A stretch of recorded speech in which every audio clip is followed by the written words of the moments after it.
अस्सलाम वालेकुम स्टूडेंट्स, कैसे हैं आप सब। मैं हूं आपकी टीचर मिसबा और आज के लेक्चर के अंदर हम लोग पढ़ने वाले हैं हमारा चैप्टर नंबर 11। चैप्टर नंबर 11 के पिछले लेक्चर के अंदर जो है हम लोगों ने क्वेश्चन आंसर्स किए थे और आज के लेक्चर के अंदर हम लोग करने वाले हैं इसकी एक्सरसाइज जो क्वेश्चन आंसर्स के अलावा है, जिसको हम लोग कह सकते हैं कि हमारा ग्रामर पोर्शन है। तो इसकी तरफ चलते हैं। हमारे पास सबसे पहली चीज़ आ जाती है जी पेज नंबर 113 पर सिनोनिम्स। हम लोग बहुत बार पहले कर चुके हैं। सेम वही चीज़ है। सिनोनिम्स का मतलब क्या है? Same meaning. तो जिन वर्ड्स का सेम मीनिंग होता है उसको हम लोग क्या कहते हैं? सिनोनिम्स कहते हैं। तो अभी हम लोगों के पास कुछ वर्ड्स दिए हुए हैं, हमने उनके दो जो है वो सिनोनिम्स लिखने हैं। तो मैं पहले पेज नंबर लिख देती हूँ। जो पेज नंबर हमारे पास है, पेज नंबर है 113। ठीक है जी। और हम लोगों ने करना, टॉपिक क्या है हमारे पास?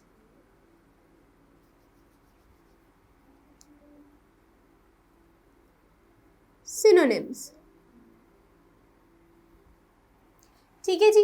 अब हम लोग इसको शुरू करते हैं। फर्स्ट वर्ड है हमारे पास, पहले मैं सारे वर्ड्स लिख देती हूँ, उसके बाद फिर हम लोग जो है उसके सिनोनिम्स लिखते जाएंगे। फर्स्ट वर्ड है हमारे पास जी, permanent.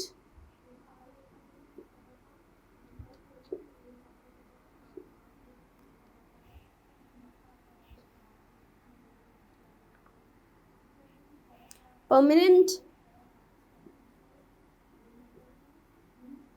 Tension, success, study, pride.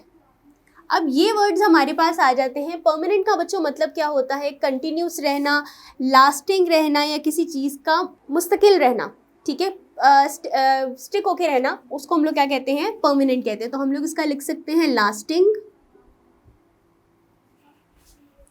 और नेक्स्ट लिख सकते हैं कंटिन्यूइंग।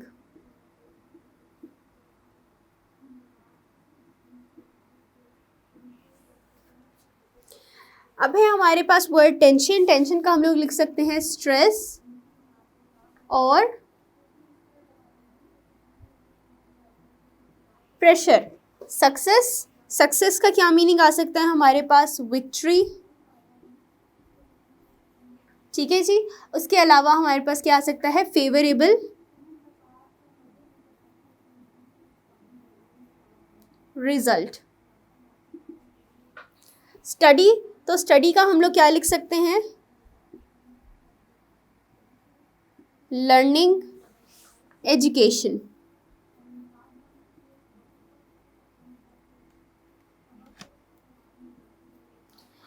ठीक है बच्चों। इसके बाद हमारे पास आ जाता है वर्ड प्राइड। प्राइड के बहुत सारे मतलब होते हैं। प्राइड का मतलब गुरूर या ऑनर भी आ सकता है, इज्जत आ सकता है। ठीक है, ऑनर, और हम लोग लिख सकते हैं सेल्फ स्टीम। अगर किसी बच्चे को सेल्फ स्टीम मुश्किल लगता है, लेकिन सेल्फ स्टीम एक अच्छा वर्ड है, अगर सेल्फ स्टीम मुश्किल लगता है तो वो उसकी जगह डिग्निटी कर सकता है। ठीक है जी। इसी के साथ ये हमारे सिनोनिम्स होते हैं ख़त्म। नेक्स्ट आ जाता है बच्चों हमारे पास डायरेक्ट इनडायरेक्ट का पोर्शन। डायरेक्ट इनडायरेक्ट का जो है, यहाँ पर आपकी एक्सरसाइज नहीं है, बस आप लोगों को इन्होंने समझाने के लिए कुछ चीज़ें बताई हैं। तो वो हम लोग समझते हैं कि डायरेक्ट और इनडायरेक्ट होते क्या हैं और इनको किस तरह से जो है हम लोग सॉल्व कर सकते हैं। अब हमारे पास अगर एक सेंटेंस है,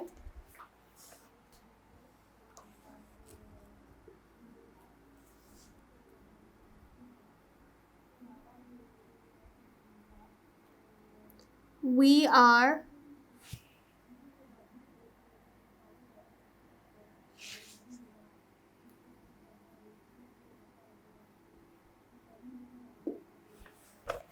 are quiet। सिंपल सेंटेंस मैंने आप लोगों को बनाया है। सिंपल सेंटेंस है तो इसके अंदर आपको वो क्या कह रहे हैं कि हम लोग चुप हैं। तो हम लोग चुप हैं, इसको हम लोग किस तरह से रिप्रेजेंट करेंगे? ये आप लोगों का डायरेक्ट जो है वो इनडायरेक्ट सेंटेंस है। अगर हम लोग इस इनडायरेक्ट कैसे, क्योंकि वो इस तरह से कह रहा है। डायरेक्ट स्पीच का मतलब क्या है कि ये जो है ये डायरेक्टली बोला जा रहा है कि दे से वी आर क्वाइट। उन्होंने खुद बोला कि उनकी बात को हमने एज इट इज़ पहुंचा दिया कि वी आर क्वाइट, हम चुप हैं। तो अब इस सेंटेंस को अगर हम लोगों ने इनडायरेक्ट वे में बोलना है तो मैं क्या बोलूँगी, मैं बोलूँगी they tell that they are quite. ठीक है जी, मैंने कहा कि वो ये कह रहे हैं कि वो लोग चुप हैं। तो इससे क्या होगा, ये हमारे पास आ जाता है कि ये मैंने इनडायरेक्ट बोला है, इनडायरेक्टली मैंने उनकी बात को किया। अब इसके रूल्स क्या होते हैं, सबसे पहले हम लोगों ने रूल नंबर 1, से को किस में चेंज करना होता है, टेल में। दूसरी बात, हमने ये कॉमास जो हैं इनको हटा देना है और कॉमास को हमने किस में चेंज करना है, दैट में। किस में चेंज करना है, दैट में। हम लोगों ने यहाँ पर दैट में चेंज किया, टेल लगाया। उसके बाद ये जो हमारे पास फर्स्ट था, प्रोनाउन था, इसको हम लोगों ने इसकी तरह से चेंज करना है। मतलब अब इसको करने के कुछ तरीके हैं, ये देखें। सबसे पहले आ जाता है आपका, अगर मैं ये दे का केसेस बनाती हूँ तो आई, माई, मी, दे, देयर, दम। ठीक है जी। तो अब ये यहाँ पर क्या है, ये केसेस आ जाते हैं। अब यहाँ पर वी का कौन सा केस लगा हुआ था, सॉरी, अब ये यहाँ पे वी है, वी, आवर, अस। ठीक है जी। तो अब मुझे बताएं कि यहाँ पर वी का कौन सा केस लगा हुआ था, पहला, दूसरा या तीसरा? पहला केस लगा हुआ था। तो हम लोग, हमारे पास यहाँ पर क्या है, दे है, तो हमने वी को दे के साथ चेंज करना है। तो वी को जब दे के साथ चेंज करना है तो हमने वी दे का भी वही केस लगाना है जो वी का लगा हुआ था। तो वी के साथ जब हम इसको चेंज करेंगे तो हमारे पास क्या आ जाएगा, दे। तो दे आर क्वाइट। इस तरह से बच्चों ये जो है हम लोग जो डायरेक्ट है उसको हम लोग इनडायरेक्ट में चेंज करते हैं। इसके अलावा भी कुछ चीज़ें बताई हुई हैं, जैसे कि ये तो बेसिक रूल्स हो गए। उसके बाद जो है हमारे पास आ जाता है इसके ही, शी, इट, दे, कॉमर्स को हटा के ये लगता है, ये भी हमने कर लिया। अच्छा, जिसको फिर प्रेजेंट, पास्ट और फ्यूचर के अंदर जो है वो इसकी चेंजिंग आती है। नेक्स्ट चैप्टर के अंदर इंशाल्लाह, जो हमारा चैप्टर नंबर 12 है, उसके अंदर हम लोग डायरेक्ट और इनडायरेक्ट को डिटेल में डिस्कस करेंगे, क्योंकि उसके अंदर जो है वो हम लोगों ने कुछ सेंटेंसेस को जो है वो डायरेक्ट से इनडायरेक्ट के अंदर चेंज करना है। तो बाकी चीज़ हमारे पास, इसी के साथ मैंने आपको छोटा सा एक इंट्रोडक्शन देना था ताकि आप लोगों के पता चले कि हम लोगों ने किस तरह से जो है वो इसको करना है। अब हमारे पास लास्ट चीज़ रह जाती है इसकी punctuation.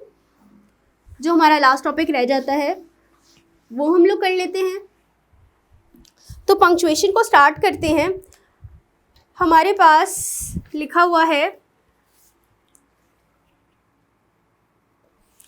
How can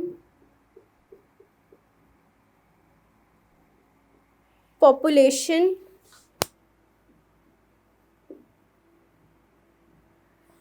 create problem for us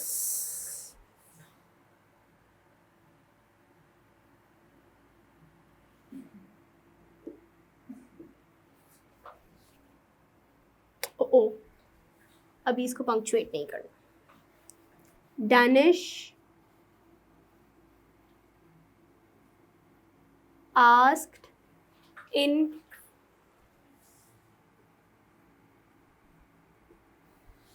confusion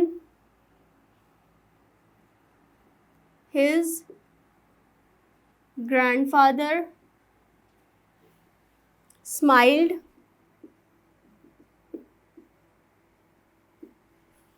and said that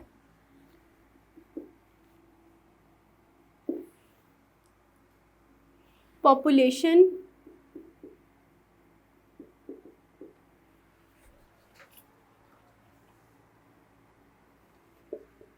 is not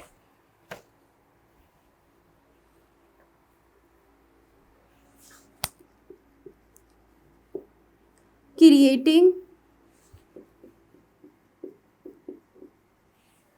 problem, but that overpopulation has become a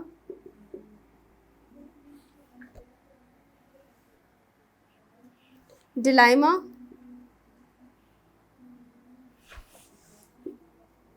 overpopulation means a situation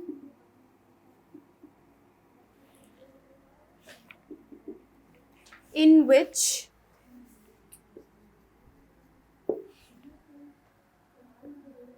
world has no large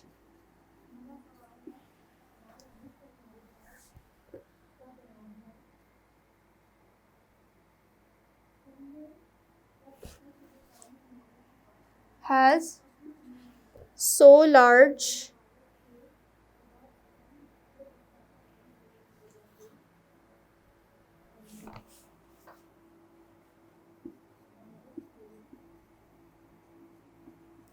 a population that suffers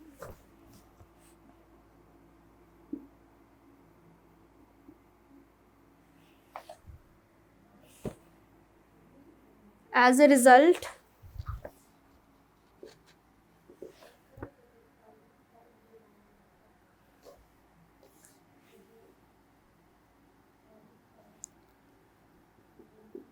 according to an estimate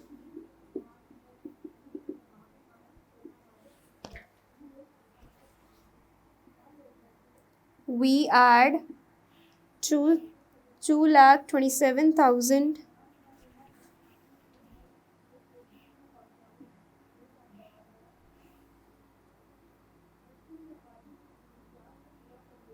more people to a planet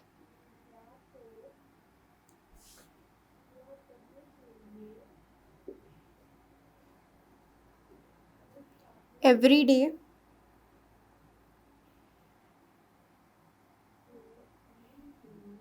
the growth of population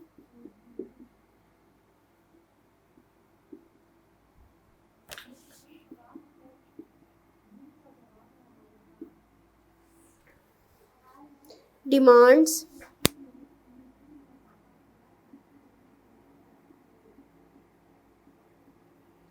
for more water, land,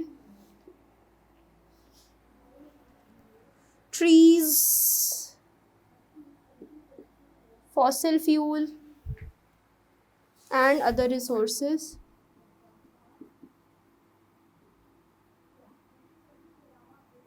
बच्चों ये होता है paragraph number 1। Paragraph number 1 को हम लोग पहले punctuate कर लेते हैं, इसके बाद तकरीबन एक पैराग्राफ तो नहीं कह सकते, 2 लाइंस हैं, उनको हम लोग जो है ये बॉडी रेस करने के बाद पंक्चुएट करेंगे। तो स्टार्ट करते हैं। How can our population create problem for us, Danish asked in confusion. तो इसको हम लोग कर सकते हैं H capital. How can population create problem for us, उसने सवाल पूछा है, Danish asked in confusion, full stop. His grandfather smiled and said that population is not creating problem, but that overpopulation has become a dilemma. Full stop.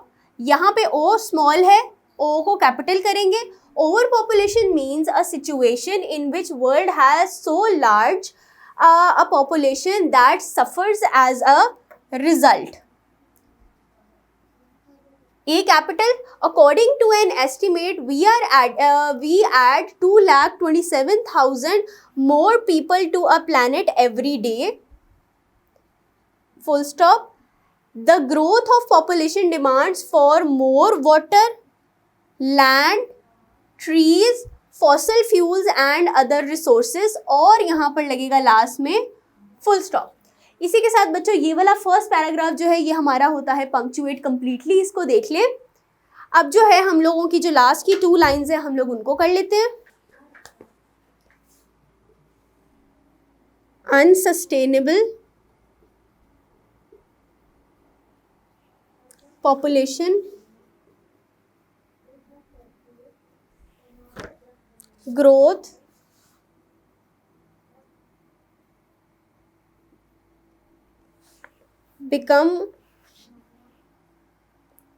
becomes the reason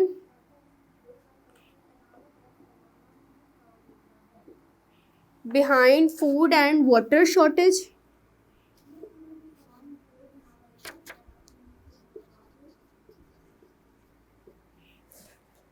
Food and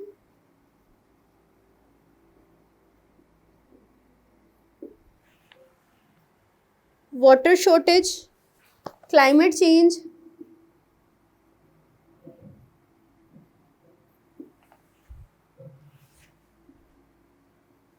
and intergenerational poverty.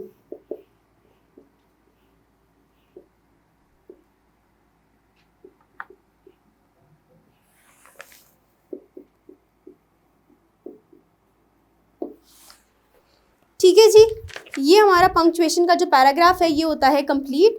अब हम लोग जो है इसको solve कर लेते हैं। Unsustainable U capital, unsustainable population growth becomes the reason behind the food and water shortage, comma, climate change and intergenerational poverty. और ये हमारा होती है पंक्चुएशन का पैराग्राफ कंप्लीट। इसी के साथ बच्चों हमारा आज का लेक्चर होता है ख़त्म। उम्मीद है आप लोगों को ये लेक्चर पसंद आया होगा और समझ आया होगा।